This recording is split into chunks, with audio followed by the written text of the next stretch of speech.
Hello दोस्तों, आज हम बात करेंगे एक बहुत ही फेमस लिटरेरी थियरी स्ट्रक्चरलिज्म की।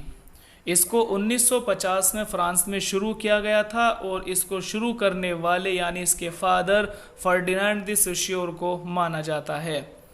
स्ट्रक्चरलिस्ट ये कोशिश करते हैं और ये बताते हैं कि हर एक चीज़ का एक स्ट्रक्चर होता है। जैसे कि एक बिल्डिंग होती है, एक बिल्डिंग को बनाने के लिए छोटी छोटी ब्रिक्स का इस्तेमाल किया जाता है, तभी एक बहुत बड़ी बिल्डिंग बनकर तैयार होती है।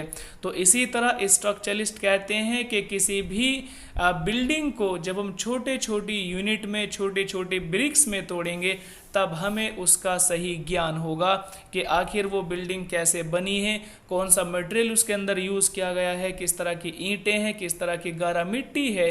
तो स्ट्रक्चरलिस्ट कहते हैं कि हमें किसी भी वर्क को जब ये पता करना हो कि वो वर्क अच्छा है या बुरा है तो हमें उसको छोटी छोटी यूनिट में तोड़ना पड़ेगा। फॉर एग्ज़ाम्पल, अगर हमारी पोइट्री है तो हमें उसका पता करने के लिए पोइट्री अच्छी है या बुरी है उसके स्टाइल को देखना होगा, उसकी रिदम को देखना होगा, उसकी लैंग्वेज को देखना होगा, उसकी राइमिंग को देखना होगा और जो भी कंपोनेंट्स होते हैं एक अच्छी पोइट्री के, और छोटे छोटी यूनिट बनानी होगी और फिर उन यूनिट्स को उस पोइट्री पर अप्लाई कर कर देखना होगा कि वो कैसी है, अच्छी है या बुरी है।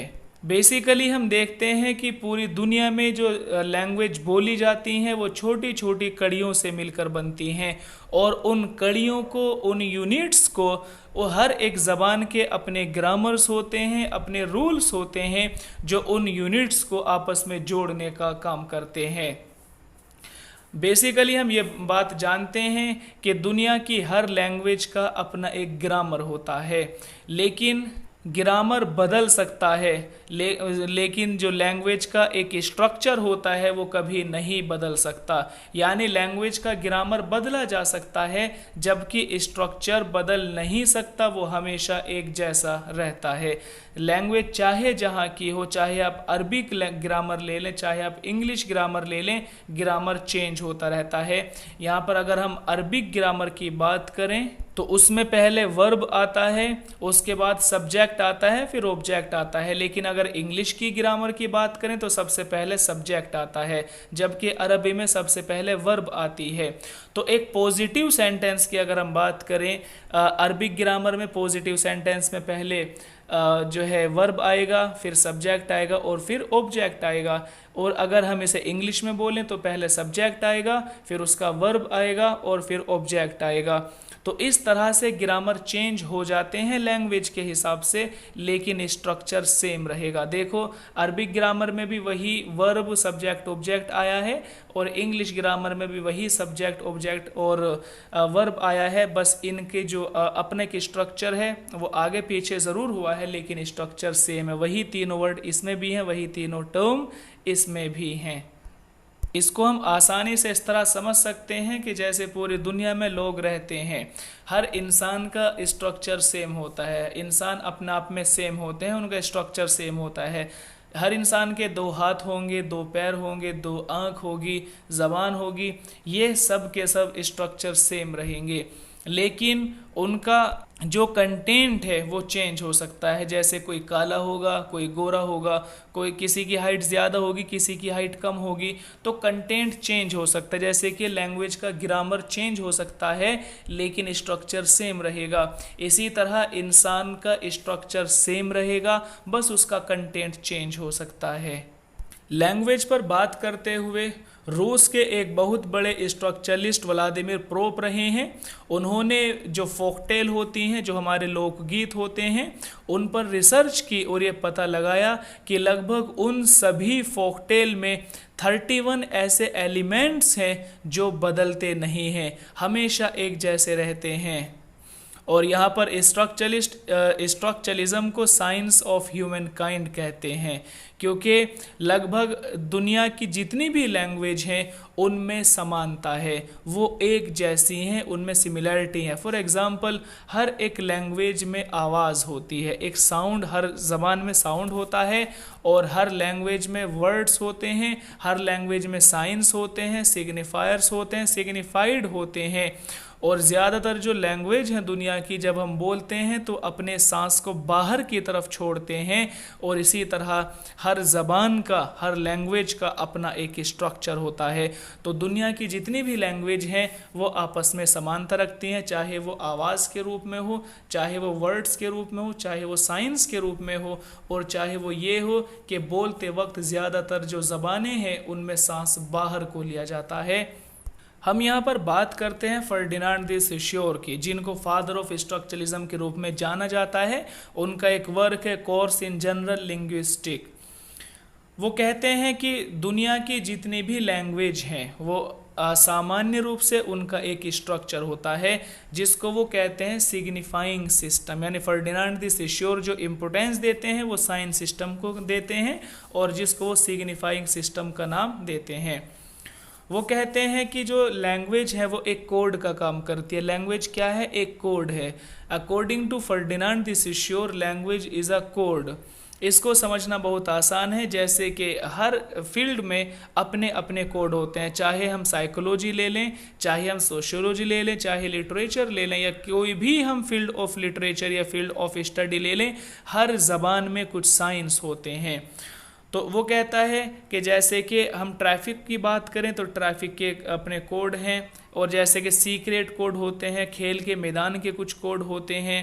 इसी तरह लैंग्वेज भी बस एक कोड का काम करती है, एक साइन का काम करती है, एक सिग्नल का काम करती है। फर्डिनांड द सोश्योर ने साइन को दो जगह डिवाइड कर दिया है, सिग्निफायर और सिग्निफाइड में। सिग्निफायर वो बोलता है कि जो हम बोलते हैं, जो हम अपनी आवाज़ को प्रोड्यूस करते हैं, वो सिग्निफायर है। और जो उसका एक मीनिंग निकल कर आता है, जो हमारे दिमाग में आता है, जो एक फ़ोटो आती है, हम उसको सिग्निफाइड बोलते हैं। इसको और आसान कर कर समझते हैं। फॉर एग्ज़ाम्पल मैं वर्ड बोलता हूँ डॉग। डॉग मैं अपनी ज़बान से बोल रहा हूँ, ये एक कोड है, मैंने डॉग बोला। लेकिन डॉग, जो भी इंसान डॉग को सुनेगा उसके दिमाग में एक कुत्ते की तस्वीर आ जाएगी। तो जो दिमाग में तस्वीर आती है किसी चीज़ को सुनने के बाद में, किसी बात को सुनने के बाद में, वो सिग्निफाइड होता है। और जो हम सुनते हैं या जो हम बोलते हैं वो सिग्निफायर होता है। स्ट्रक्चरलिज्म के कुछ कंपोनेंट्स हैं जिनको जानना ज़रूरी है। सबसे पहले सिंक्रोनी की बात करते हैं। Synchrony is the study of language in a particular time period. ये कहते हैं यानी एक पर्टिकुलर टाइम पर जो भी लैंग्वेज में चेंजेस आते हैं उन चेंजेस को हम सिंक्रोनी कहते हैं। सिंक्रो यानी एक पर्टिकुलर टाइम पर, एक समान टाइम पर, एक समान समय पर जो भी चेंजेस जो है लैंग्वेज में आएंगे हम उनको सिंक्रोनी कहेंगे। जबकि एक डायक्रोनी होता है यानी study of language with the passing of time, यानी अलग अलग समय पर ज़बान में, लैंग्वेज में जो भी चेंजेस आते हैं उनको डायक्रोनी बोलते हैं। जबकि एक ही समय पर, एक ही पॉइंट पर, एक ही पार्टिकुलर टाइम पीरियड पर जो चेंजेस आएंगे उनको सिंक्रोनी, और अलग अलग टाइम पर, यानी जैसे टाइम गुजरता जा रहा है, गुजरते हुए टाइम के साथ में लैंग्वेज में जो चेंजेस आएंगे उनको डायक्रोनी बोलते हैं। नेक्स्ट कंपोनेंट होता है लैंग। यानी लैंग जो है, जब हम पूरे सिस्टम को पढ़ते हैं, लैंग्वेज के पूरे सिस्टम को पढ़ते हैं, उसको समझते हैं, उसके रूल को पढ़ते हैं, उसके स्टाइल को पढ़ते हैं, उसमें रिदम को पढ़ते हैं, उसकी लैंग्वेज को पढ़ते हैं, जब पूरे के पूरे सिस्टम की हम स्टडी करते हैं तब वो लैंग कहलाता है। जबकि एक पैरोल होता है यानी individual unit of the system is a parallel. जब हम किसी एक खास यूनिट पर बात करते हैं, एक खास, फॉर एग्जांपल अगर स्टाइल है तो स्टाइल पर बात करें, अगर सिंबल है तो सिंबल पर बात करें, या किसी एक यूनिट पर बात करते हैं, एक सिंगल यूनिट की जब हम बात करते हैं तब वो पैरल कहलाती है। तो पूरे सिस्टम की अगर बात करेंगे तो लैंग होगा, और अगर एक केवल यूनिट की बात करेंगे तो वो पैरोल होगी। नेक्स्ट कंपोनेंट हमारा सिंटैग्मेटिक और पैराडिग्मेटिक होगा। सिंटैग्मेटिक यानी जब हम लीनियर बात करते हैं, एक लाइन में बात करते हैं, और पैराडिग्मेटिक जब हम वर्टिकल बात करते हैं यानी ऊपर से नीचे। सिंटैग्मेटिक जब हम लेफ्ट राइट या राइट टू लेफ्ट बात करते हैं, और जबकि पैराडिग्मेटिक जब होता है जब हम ऊपर से नीचे की तरफ बात करते हैं। फॉर एग्जांपल एक सेंटेंस है, Ram place cricket in stadium. तो यहाँ पर राम स्टेडियम में क्रिकेट खेलता है, लेकिन मैं प्ले की जगह लाइक्स कर सकता हूँ, हेट्स कर सकता हूँ, अप्रिशिएट कर सकता हूँ, और ऐसे ही स्टेडियम की जगह मैं दूसरे वर्ड का यूज़ कर सकता हूँ। जैसे मैं हॉल बोल सकता हूँ, मैं फील्ड बोल सकता हूँ, मैं स्ट्रीट बोल सकता हूँ। तो मेरा सेंटेंस लीनियर भी चल रहा है और मेरा सेंटेंस पैराडिग्मेटिक भी चल रहा है। तो अगर हम राइट टू लेफ्ट चलेंगे तो ये सिंटेगमेटिक होगा, यानी लीनियर होगा, और अगर हम अप टू डाउन चलेंगे तो ये हमारा पैराडिग्मेटिक होगा, जिसको हम बोलते हैं वर्टिकल। ऐसे ही नेक्स्ट एग्जांपल आप देख सकते हैं, I have cat, mat, set, red.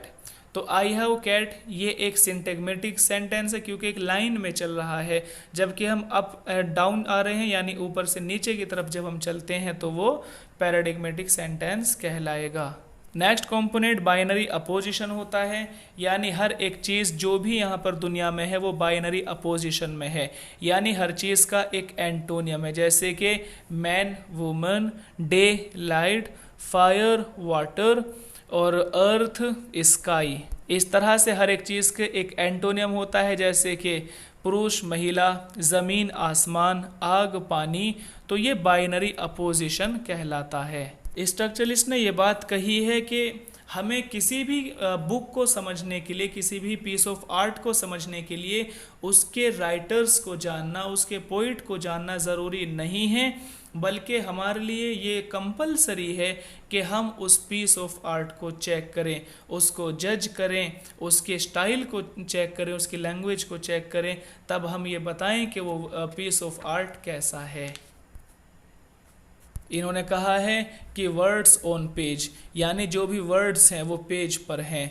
दूसरा कहते हैं कि meaning is contained in the text, यानी जो भी मीनिंग है वो सारी की सारी टेक्स्ट में है। हमें टेक्स्ट में से ही मीनिंग को ढूंढना होगा, उनको समझना होगा और उनको पढ़ना होगा और फिर बाद में फैसला सुनाना होगा। इन्होंने कहा था कि टेक्स्ट इज़ एन ऑटोटैलिक, यानी टेक्स्ट खुद बताएगा कि वो कैसा है।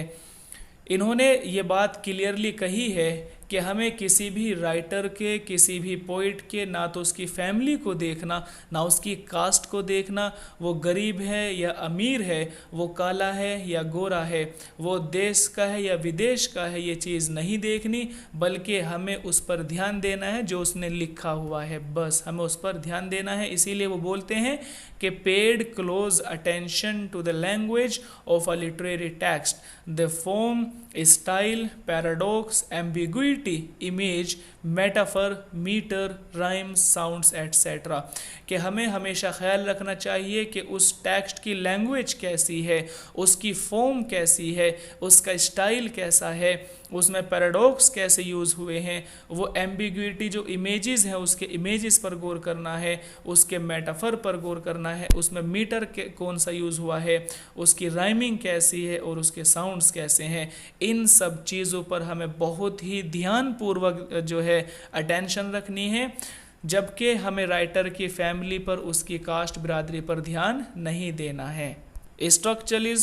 स्ट्रक्चरलिज्म में हम देखते हैं कि ये लोग प्रोज से ज़्यादा पोइट्री को इम्पोर्टेंस देते हैं। एक स्ट्रक्चरलिस्ट पियर्स रहे हैं, उन्होंने कहा है कि we think only in science, कि जब भी इंसान सोचता है तो वो एक साइन के रूप में सोचता है, एक कोड के रूप में सोचता है, और उसका कंसेप्ट उसके माइंड में ऑलरेडी आ जाता है। कुछ जो स्ट्रक्चरलिज्म से जुड़े हुए जो ख़ास क्रिटिक रहे हैं, ख़ास थियरिस्ट हैं, वो हैं मिशेल फूको। इनका वर्क है द ऑर्डर ऑफ थिंग्स, 1966 में आया। लुइस अल्देजर, रीडिंग कैपिटल इनका वर्क है, 1965 में आया। क्लोड लिवी स्ट्रोस, स्ट्रक्चरल एंथ्रोपोलॉजी, इनका वर्क 1958 में आया।